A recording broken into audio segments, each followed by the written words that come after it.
saraf. Sistem saraf merupakan jaringan kompleks yang memiliki peran penting untuk mengatur setiap kegiatan di dalam tubuh.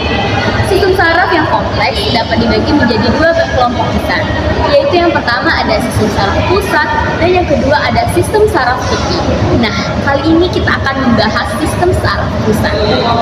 Bagian sistem saraf pusat pada manusia itu secara umum terdiri dari otak, batang otak, dan sumsum tulang belakang. Nah, sekarang kita akan membahas otak. Otak merupakan alat tubuh yang sangat penting dan sebagai pusat pengatur dari segala kegiatan manusia yang terletak di dalam rongga tengkorak. Otak sendiri dari banyak bagian itu mempunyai fungsi sebagai satu kesatuan yang terintegrasi. Nah, bagian utamanya adalah medula pons, otak tengah atau batang otak, ada otak kecil, terus hipotalamus, talamus, dan juga otak besar. Nah, lalu di dalam otak itu terdapat ventricle. Ventricle adalah rongga di dalam otak, dua ventricle lateral, ventricle ketiga, dan ada ventricle 4. Nah, di sini ada contoh gambar otak ventricle ya, yaitu ini ada lateral ventricle. Teman-teman bisa lihat ada di sebelah sini. Lalu ada interventricular foramen yang ada di sebelah sini. Ada third ventricle, cerebral aqueduct, and fourth ventricle, dan yang terakhir ada central canal. Ini bisa dilihat dari lateral. Jika dari lateral itu dampaknya seperti ini. Lalu dari anterior view dia seperti ini. Nah, setiap ventricle ini berisi jaringan kapiler yang disebut dengan plexus choroid yang membentuk cairan cerebrospinal. Dari plasma darah, cairan cerebrospinal ini adalah cairan jaringan dari sistem saraf pusat. Baik, saya akan menjelaskan tentang diencephalon. Nah, apa sih itu diencephalon? Jadi, diencephalon merupakan bagian dalam dari cerebellum yang menghubungkan otak tengah dengan hemisfer cerebellum. Nah, itu tersusun dari ada talamus, hipotalamus, dan epitalamus. Jadi, adapun fungsi dari diencephalon. Yang pertama itu fungsi utamanya pengendalian motorik, yang kedua informasi alat indera, dan fungsi otonom. Jadi di bagian tiga fungsi utama itu yaitu berfungsi juga dalam alat melihat, ekspresi wajah atau bernafas. Nah, satu-satu kita bahas ya. Yang pertama itu ada talamus. Nah, talamus itu yang berfungsi menyampaikan informasi yang berhubungan dengan kesadaran kita ya. Nah, selanjutnya yang kedua itu berfungsi sebagai reseptor indera seperti penglihatan kita, pendengaran kita, dan sentuhan. Tetapi dia tidak termasuk dengan indera penciuman. Nah, selanjutnya yaitu hipotalamus. Nah, hipotalamus ini adalah pusat kontrol dari saraf otonom atau saraf-saraf yang tidak sadar, sehingga semua itu dihandle oleh hipotalamus. Nah, yang ketiga adalah ada epitalamus. Jadi, epitalamus itu merupakan bagian yang terletak di posterior ventricle 3. Nah, apa sih fungsinya? Fungsinya yaitu untuk menghambat hormon gonadotropin. Oke. Nah, ini adalah otak besar ya teman-teman. Nah, otak besar atau cerebrum itu merupakan bagian yang terluas dan terbesar dari otak. Otak sendiri itu berbentuk telur mengisi penuh bagian depan atas, rongga tengkorak, dan berpasangan kanan dan kiri bagian atas dari otak yang mengisi lebih dari setengah massa otak cerebrum atau otak besar. Nah, otak besar ini merupakan bagian terbesar dari otak manusia yang dibagi menjadi dua belahan, yaitu yang pertama ada hemisfer cerebrum kiri dan kanan, dan juga ada kedua hemisfer yang dihubungkan oleh corpus callosum. Nah, otak besar juga memiliki fungsi, yaitu fungsi yang pertama itu dapat mengingat pengalaman-pengalaman yang lalu. Lalu yang kedua sebagai pusat persarafan yang menangani aktivitas mental, akal, intelijensia, keinginan, dan memori. Dan yang ketiga itu menjadi pusat menangis atau buang air besar dan buang air kecil. Jadi kalau misalnya teman-teman itu pernah menangis, nah itu fungsi salah satu fungsi dari cerebrum ya. Nah, lalu cerebrum atau otak besar itu dibagi menjadi 4 lobus, yaitu yang pertama ada lobus frontalis. Nah, lobus frontalis itu ada di bagian ini ya teman-teman, yang warna yang warna biru, ditandai dengan warna biru. Nah, ini namanya lobus frontal. Nah, lobus frontal ini bagian dari cerebrum yang terletak di depan sulcus centralis dan berfungsi untuk menstimulasi pergerakan otot yang bertanggung jawab untuk proses berpikir dan kemampuan berbicara. Lalu yang kedua ada lobus parentalis. Nah, di sini kita dapat melihat bahwa ada lobus parental ya. Di sini ditandai dengan warna kuning, ya, Anda bisa lihat di sini, ya, ini lobus parental. Nah, lobus parental ini terdapat di depan sulcus centralis dan dibelakangi oleh caraco occipitalis. Nah, ini merupakan area sensoris dari otak yang berfungsi menerima dan mengolah impuls sensoris. Contohnya itu seperti sentuhan, panas, dingin, nyeri dari permukaan tubuh. Lalu yang ketiga ada lobus temporalis. Nah, di sini ada lobus temporalis, itu ditandai dengan warna hijau ya teman-teman. Kita bisa lihat ini adalah lobus temporalis. Nah, lobus temporalis ini terdapat di bawah lateral dari visura cerebralis dan di depan lobus occipitalis. Nah, itu fungsinya itu bertanggung jawab pada persepsi dan pengenalan pasangan, pendengaran, memori, dan bicara. Lalu yang terakhir yaitu lobus occipitalis. Nah, lobus occipitalis ini ditandai dengan lobus yang warna pink ya. Itu bagian dari kecil, sangat kecil. Kalau dilihat dari samping dia seperti ini ya teman-teman. Kalau dilihat dari atas dia seperti ini ya. Nah, ini dia lobus occipital. Nah, lobus occipital ini mengisi bagian belakang dari cerebrum dan mengandung area visual yang menerima sensasi dari mata. Nah, jadi itu dia bagian-bagian lobus yang ada di otak besar atau cerebrum.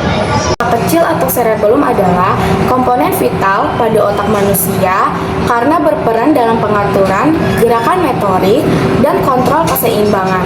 Adapun fungsi dari otak kecil atau cerebellum yaitu mempertahankan postur dan keseimbangan, tonus otot, dan koordinasi gerakan volunteer. Otak kecil diklasifikasikan menjadi 3 subdivisi utama. Yang pertama yaitu archicerebellum. Archicerebellum adalah bagian tertua cerebellum yang terdiri dari flocculus dan nodulus vermis. Yang kedua ada paleocerebellum, yaitu terdiri dari lobus interior rostral, visura primer, termasuk limula, lobulus centralis, culmen vermis, paravermis, piramis, dan uvula vermis, serta paravoculus, serta tonsillis cerebellum. Yang terakhir pada otak kecil itu ada noecerebellum, yaitu menerima impuls aferen dari korteks cerebellum, khususnya area 4 dan 6 melalui jaras kortiko, ponto, dan cerebellaris. Batang otak adalah pangkal otak yang menyampaikan pesan-pesan antara medula spinalis dan otak. Pada batang otak itu ada struktur-strukturnya. Yang pertama itu jaras ascendens dan descendens tractus longitudinalis antara medula spinal dan bagian-bagian otak. Lalu ada anyaman sel saraf atau formatio reticularis dan saraf kranial, yaitu saraf kranial ketiga sampai ke-12 kecuali bagian spinal saraf kranial ke-11. Batang otak terdiri dari 3 bagian. Yang pertama adalah otak kecil, mesencephalon, yang kedua ada pons, dan yang ketiga adalah medulla oblongata. Yang pertama kita akan membahas mengenai otak tengah atau mesencephalon. Otak tengah atau mesencephalon adalah segmen batang otak yang berlokasi antara diencephalon dan pons. Bagian otak ini merupakan penghubung antara pons dan cerebellum dengan cerebrum.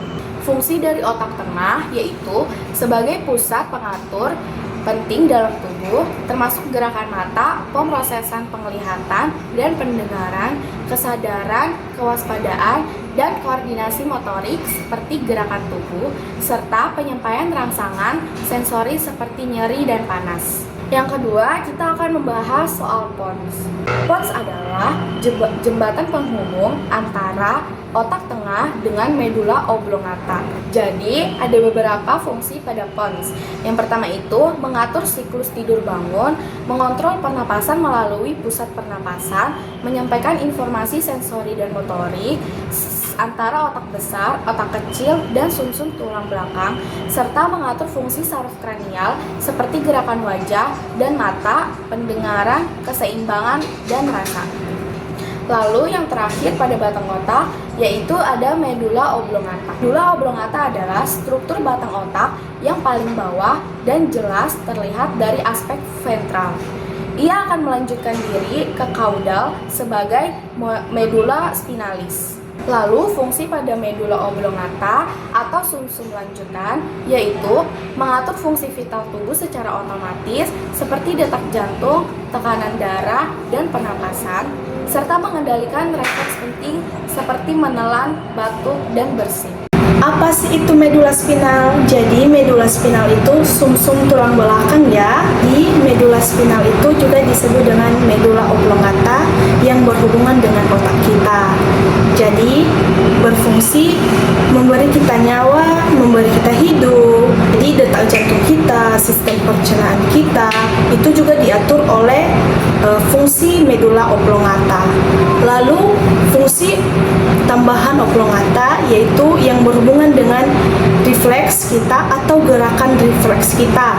Jadi memang selain dikendalikan oleh spinal cord, beberapa refleks tertentu seperti saat kita batuk atau bersin itu dikendalikan oleh medula oblongata ya. Dan cara mudah mengingatnya adalah bahwa refleks kita pasti tidak dikendalikan oleh bagian otak yang volunter saja atau yang berada di volubrain. Dan itu berhubungan dengan cara berpikir kita ya. Karena namanya juga refleks terjadi tanpa kita berpikir panjang-panjang. Jadi refleks pastinya dikendalikan oleh bagian involuter seperti medula oblongata ataupun spinal cord.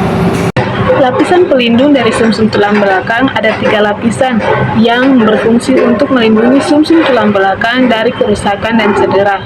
Yang pertama ada dura mater. Dura mater merupakan lapisan terluar dari sumsum tulang belakang, yaitu lapisan pelindung yang membungkus otak dan juga sumsum tulang belakang. Dura mater terdiri dari jaringan ikat yang kuat dan berfungsi sebagai pelindung utama dari sistem saraf pusat.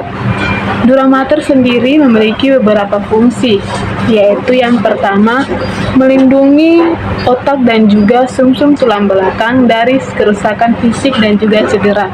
Yang kedua, membantu menjaga tekanan cairan cerebrospinal. Yang ketiga, menyediakan struktur pendukung bagi pembuluh darah yang memasuk otak dan sumsum tulang belakang. Yang keempat, mengurangi gesekan antara otak dan juga tulang tengkorak. Yang kedua yaitu arachnoid mater. Jadi arachnoid mater sendiri merupakan lapisan tengah dari sumsum tulang belakang yang membungkus otak dan juga sumsum tulang belakang dari cedera maupun kerusakan. Struktur arachnoid mater sendiri ada 4, yaitu yang pertama jaringan ikat longgar, yang kedua berlapis-lapis, yang ketiga trabekula arachnoid, yang keempat adalah ruang subarachnoid. Fungsi dari arachnoid mater yaitu yang pertama sebagai pelindung otak dan juga sumsum tulang belakang dari cedera maupun kerusakan. Yang kedua, mengatur cairan cerebrospinal di sekitar otak maupun sumsum tulang belakang. Yang ketiga yaitu mengurangi gesekan antara otak dan juga tulang tengkorak serta antara sumsum tulang belakang dan tulang belakang. Yang keempat yaitu membantu menjaga tekanan intrakranial yang normal. Yang ketiga yaitu pia mater. Pia mater merupakan lapisan terdalam dari sumsum tulang belakang yang terletak langsung di atas permukaan otak dan juga sumsum tulang belakang. Pia mater sendiri memiliki struktur, yaitu yang pertama jaringan ikat tipis, yang kedua menempel langsung pada sumsum tulang belakang dan juga permukaan otak, yang ketiga mengandung pembuluh darah yang memasok oksigen dan nutrisi ke otak dan sumsum tulang belakang. Pia mater juga memiliki fungsi, yaitu yang pertama melindungi otak dan juga sumsum tulang belakang dari kerusakan maupun cedera. Yang kedua, membantu memasok oksigen dan nutrisi ke otak dan juga sumsum tulang belakang melalui pembuluh darah yang terkandung di dalamnya.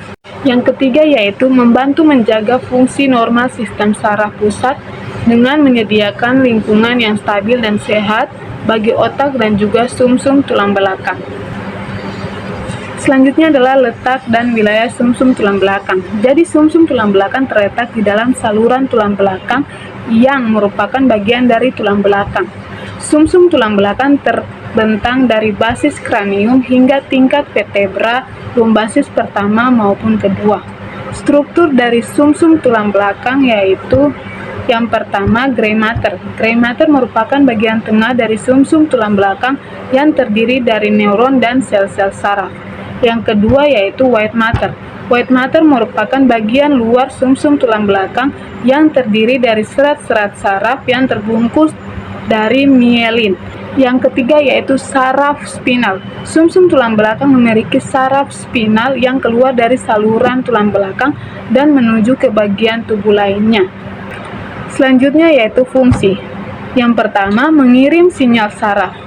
Sumsum tulang belakang mengirim sinyal saraf antara otak dan bagian tubuh lainnya. Yang kedua, mengontrol refleks. Sumsum tulang belakang mengontrol refleks yang terjadi di tubuh seperti refleks tendon dan refleks muskuloskeletal.